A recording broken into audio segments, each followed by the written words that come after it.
ईश्वर परम कृष्ण सचिदानंद विग्रह अनादिर आदि गोविंद जन सर्वकारणेर कारण जोगी जारे पाय ना जोग साधनार बले मनि ऋषि ज्ञानी ध्यानी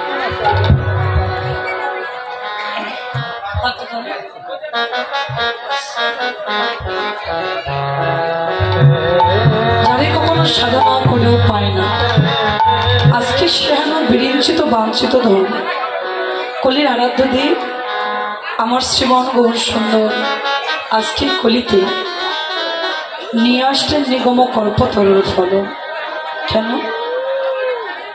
देखुन मा भगवानेर कि किछु अभाव छिलो আসলে আমার মায়েদের কাছে অনুরোধ করছি কেউ কথা বলবেন সামনে বলো একটু বেশি বিশেষ করে দাদা এগুলো একটু বাড়াইতে হবে এখন তো টেনশন নেই হরিবল ভগবানের কিছু অভাব ছিল মা আরেকটু যে ভগবান আজকে ভিখারি কাঙালের বেশ ধরে নবদ্বীপের মাঝে এসেছে বলছেন না তো অভাব যদি না থাকবে কেন আসলেন বলছে भगवान एसेছে তার কারণ হচ্ছে আমাদের মতো এই কলিহত জীবকে উদ্ধার করবার জন্য এই পাপাচ্ছন্ন জীবকে তাড়াবার জন্য আজকে শ্রীমন গৌর সুন্দর নিজে হরি হয়ে হরি নামের ডালে মাথায় নিয়ে নবদ্বীপের মাঝে এসেছে কত কত জীবের হাতে ধরে পায়ে পড়ে প্রভু হরিনাম বিতরণ করলেন যে কখনো হরিনাম করে না যে কোনোদিন বৈষ্ণবের বাজারে গিয়ে বৈষ্ণব ভক্তের চরণধুলি অঙ্গে মাখে না দেখুন তার অন্তরেও প্রভু আমার অকাতরে হরিনাম করে প্রেম ভক্তিটা বিলীন করে দিল কেননা বলছে যে কোনোদিন হরিনাম করেনি কৃষ্ণ বলে কাঁদেনি বলছে আর কিছু হোক তার দেহখানা হচ্ছে লোহা কেননা ও যে কোনোদিন বৈষ্ণবের মাঝে গিয়ে বৈষ্ণব চরণধুলি অঙ্গে মাখেনি ও যে কোনোদিন কৃষ্ণ নাম করে কাঁদেনি ও যে কোনোদিন বদনে কৃষ্ণ নামটাই বলে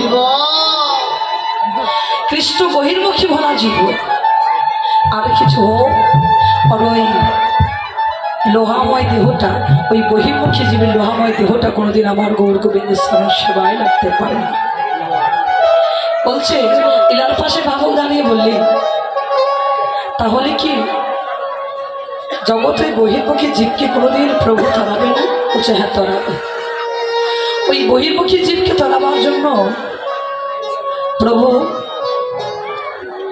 একজন ভক্তকে পাঠিয়ে দেবে একজন বৈষ্ণবকে বলে বৈষ্ণবটাকে যার মধ্যে আছে বৈষ্ণবত্ব ভাব সেই হচ্ছে পরম বৈষ্ণব যার মধ্যে আছে দৈন্যতা ভাব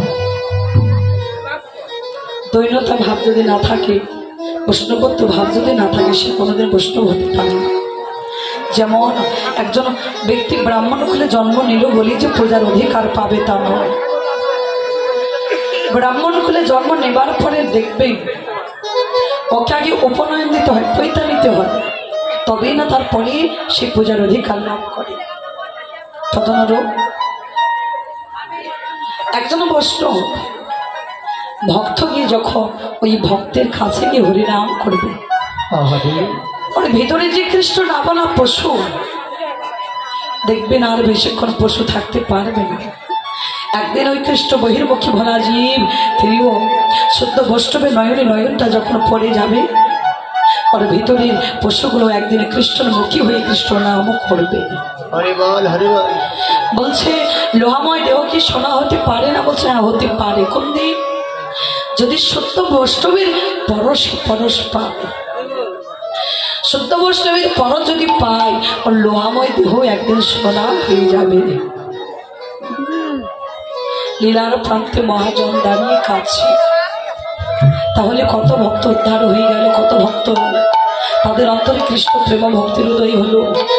আর আমি এমন একজন অধম, আমি এমনই দুরাচারী পাপাচারী, আমি এমনই কৃষ্ণ বহির্মুখী ভোলাজি, একদিন আমার কৃষ্ণ বলে মন পাশানো করল না, একদিনও কৃষ্ণ বলে আমি কাঁদলাম না, একদিনও বৈষ্ণবের মাঝে গিয়ে বৈষ্ণবের চরণ ধরে অঙ্গে মারতে পারলাম না।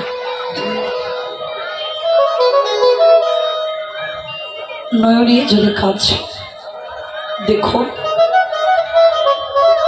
শ্রীরাম নবদ্বীপের সকল ভক্তকে নিয়ে প্রভু যখন হরিনাম করলেন, কৃষ্ণ নাম করলেন, যে যে প্রান্তে ছিল ভক্তজনা সবাই ছুটে শ্যামল গৌরের কাছে সঙ্গ করলেন চরণ ধরে মাকে। এই যে হরি নাম করতে বললেন, অনেকে বলবে নাম করতে বলেছে নিশ্চয় আমাদের সংসার ত্যাগী হয়ে নাম করতে বলেছে না গো। বললেন হাতে করো গৃহকর্ম, মুখে বলো হরি, অনায়াসে ভবসিন্ধু তোমাদের দিয়ে যাব পারি। কৃষ্ণ নাম করো, কারণ নাম ভজ নাম চিত্ত নাম করো সার, নাম ছাড়া ত্রিভুবনে গতি নাই। এই কলিযুগের একমাত্র মহামন্ত্রটাই হচ্ছে মধুমাখা হরিনাম কৃষ্ণ নাম। দেখুন আগের যুগে নাম ছিল, সত্য ত্রেতা দাপর এগুলো যুগে নাম ছিল, থাকলে কি হবে? এসব যুগে নামের প্রতি মানুষের ভক্তি আর বিশ্বাস ছিল খুব কম। আজকে কলিতে নামের প্রাধান্য কেন বেশি? বলছে তার কারণ হচ্ছে কলির মানুষ নামকে ভক্তি করে, ভালোবাসে, নামকে বিশ্বাস করে। লক্ষ্য করে দেখবেন আগের যুগে এত কিন্তু হরিনাম সংকীর্তন হতো না, এত যজ্ঞ হতো না, হতো খুব কম হতো। কলিতে এত যজ্ঞ হচ্ছে, এত হরিনাম হচ্ছে কেন? বলছে কলির মানুষ এখন নামকে ভক্তি করে, ভালোবাসে, নামকে বিশ্বাস করে, তাই তো নামের প্রাধান্যটা বেশি হয়ে গেছে। দেখবেন অনেকে যদি নাম না করে, অনেকের কণ্ঠে যদি তুলসীর মালা না থাকে, আমরা যদি বলি একটু কণ্ঠে তুলসীর মালা পড়ো, একটু গুরুচরণ আশ্রয় গ্রহণ করে একটু নাম করো, বলে কি নামটা করবো এখনো সময় হয়নি। তো সময় হবে কোন দিন? দেহের সময় থাকতে তুমি কৃষ্ণ নাম করলে না, যখন তোমার সময় চলে গেছে ওই সময় কৃষ্ণ নাম করে কি কাজ হবে গো? সময়ে ভজ হরি পাই বারো আসে, অসময়ে ভজ হরি আসে কিবা না আসে। সময় থাকতে ভজন করতে বললে, এই যে কৃষ্ণ নাম যে করবো, অনেকে বলবে নাম করবো, নাম করলে লাভ কি? তত্ত্বজ্ঞ বলছে নাম করে যাও, নামের পিছনে কোনো লাভের আশা করে না। কেননা নাম করে যাও, কেননা আজকে যে নামটা করছো মনে রাখবে, যদিও জগতে যখন কোনো ব্যক্তি ব্যাংকে টাকা জমা করে, অর্থাৎ 5 লাখ টাকা রেখেছ, 10 বছর হয়ে গেছে, 5 লাখ টাকা ডবল হয়ে গেছে, 10 লাখ হয়ে গেছে। আজকে যারা নাম করছো, কৃষ্ণ বলে খাচ্ছ, এটা জাগতিক জগতের ব্যাংকে নয়, অপ্রাকৃত জগতের আমার ভগবানের ব্যাংকে জমা রইবে। যেদিন তুমি মৃত্যুশয্যায় সজ্জিত হয়, যেদিন তোমার দেহ খাঁচা থেকে প্রাণ পাখিটা বাহির হয়ে যাবে, যেদিন তুমি আর কৃষ্ণ নাম করতে পারবে না, কৃষ্ণ বলে কাঁদতে পারবে না, দেখবেন আমাদের দেহটা চলে যাবার আগে আগে অনেক কিছু চলে যায়। দেহ থেকে প্রাণ পাখি যাবার আগে অনেক কিছু আমাদের চলে যায়।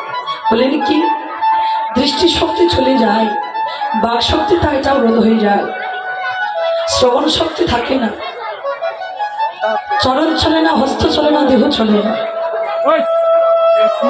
ওই সময় যদি কৃষ্ণ নাম করতে না পারি, কৃষ্ণ বলে কাঁদতে না পারি, আজকে যে কৃষ্ণ নাম করে কাঁদছে, এটা আমার ভগবানের ব্যাংকে জমা হইল।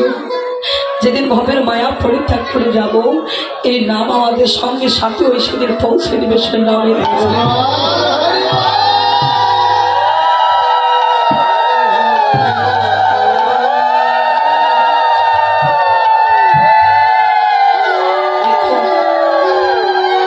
এই নাম করে আগে থেকে অভ্যাস থাকতে হবে। আগে থেকে কখন? সেটা হচ্ছে শিশুকাল, ছোট্ট থেকে অভ্যাসটা থাকতে হবে।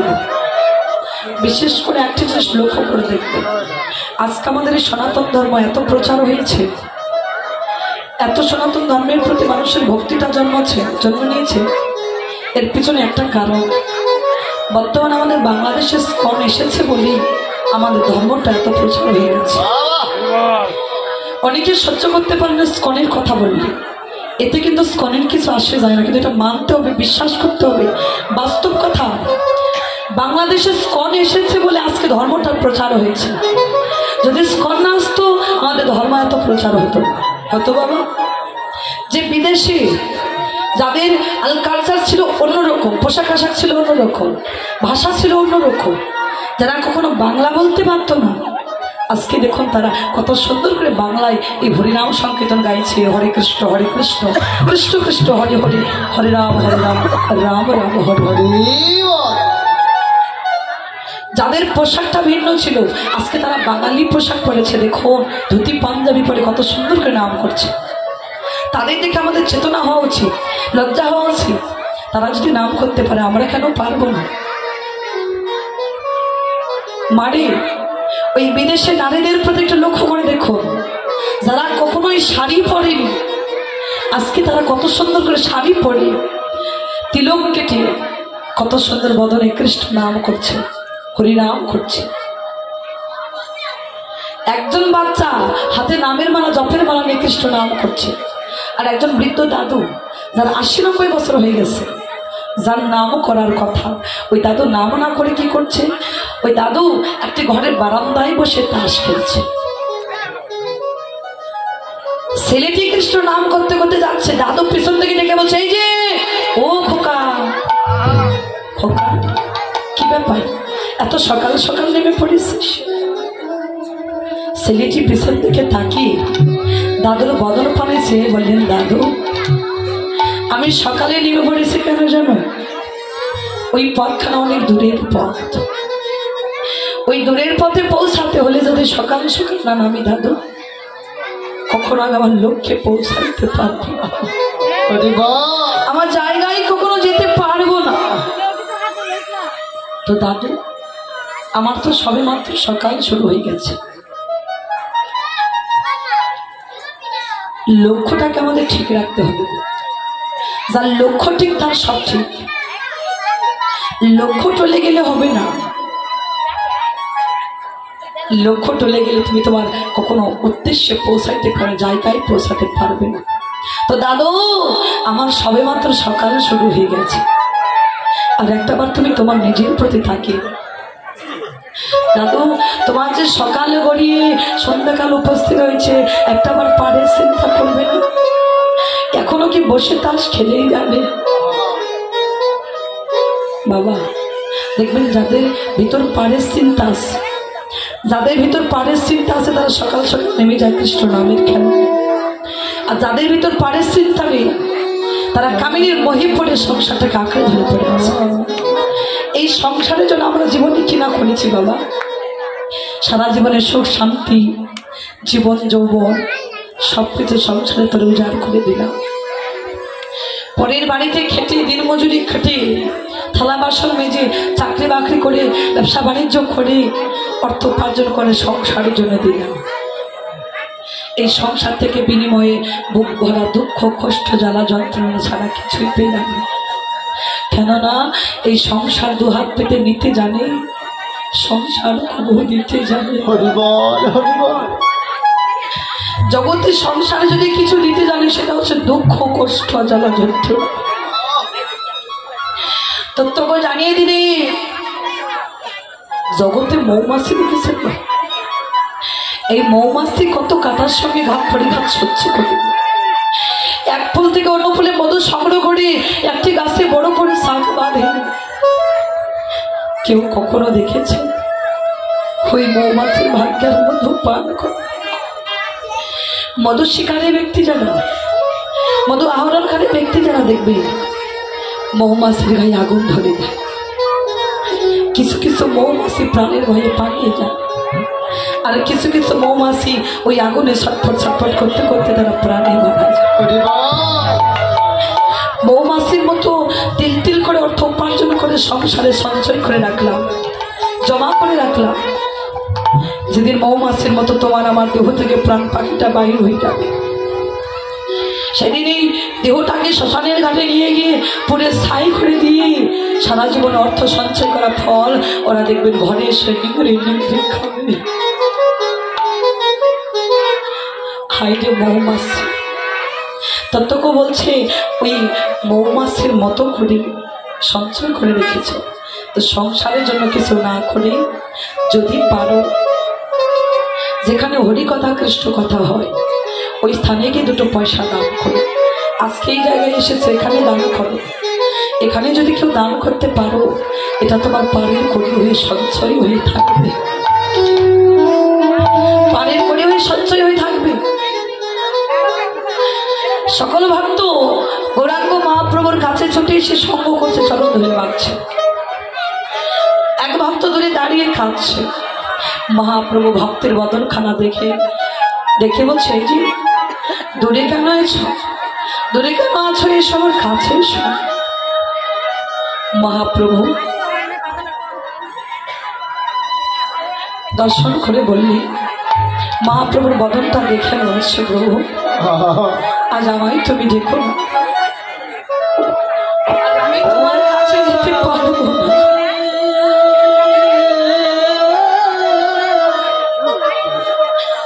আজকে যদি আমি তোমার কাছে যাই,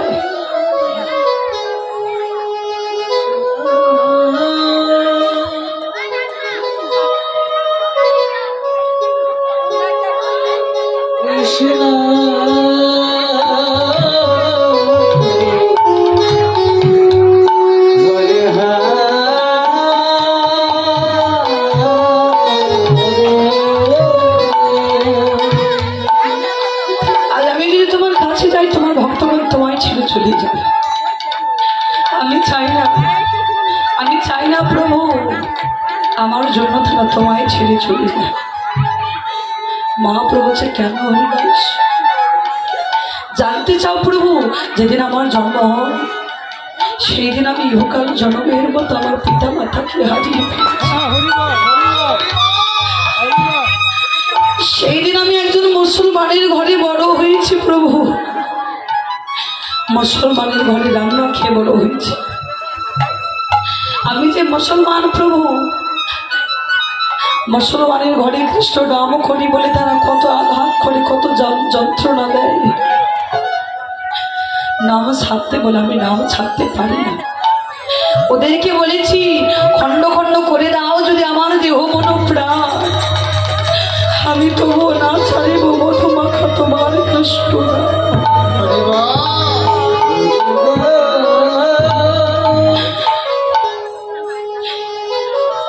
মহাপ্রভু হরিদাসের বদন পানে চেয়ে বলছে, হরিদাস, ও হরিদাস এসো, একটাবার আমার মুখের ভিতরে এসো।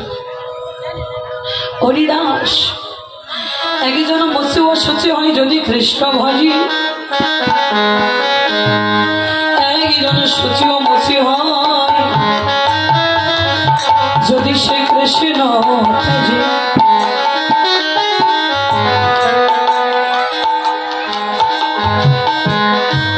হরিদাস ছুটে গিয়ে মহাপ্রভুর চরণখানি হৃদয় কমলে ছড়াই ধরলেন। মহাপ্রভু বলছে, হরিদাস তুমি যে আমার নামও করো, বিনিময়ে কখনো কিছু চাইলে না, হরিদাস তুমি কি চাও? হরিদাস মহাপ্রভু শরণ দুখানি হৃদয় কমলে জড়াই ধরে কেঁদে কেঁদে বলছে, প্রভু দয়াময়, সত্যি আজ আমি যা চাইব তুমি আমায় দিবে বলো। মহাপ্রভু বলছে, হ্যাঁ হরিদাস বলো তুমি কি চাও? আজ তুমি আমার কাছে যা চাইবে আমি তোমায় তাই দিব। প্রভু দয়াময় গো, আজ তোমার কাছে আমি ধন চাই না, জন চাই না, অর্থ আভিজাত্য চাই না। যেদিন আমি আমার পিতা মাতাকে হারিয়ে ফেলেছি প্রভু, ওই শিশুকাল হইতে জেনে এসেছি তুমি আমার পিতা, তুমি আমার মাতা, তুমি আমার পুত্র, তুমি আমার কন্যা, তুমি আমার বন্ধু। কথা দাও প্রভু, যেই দিন আমার দেহ খাসা থেকে প্রাণ পাখি চলে যাবে,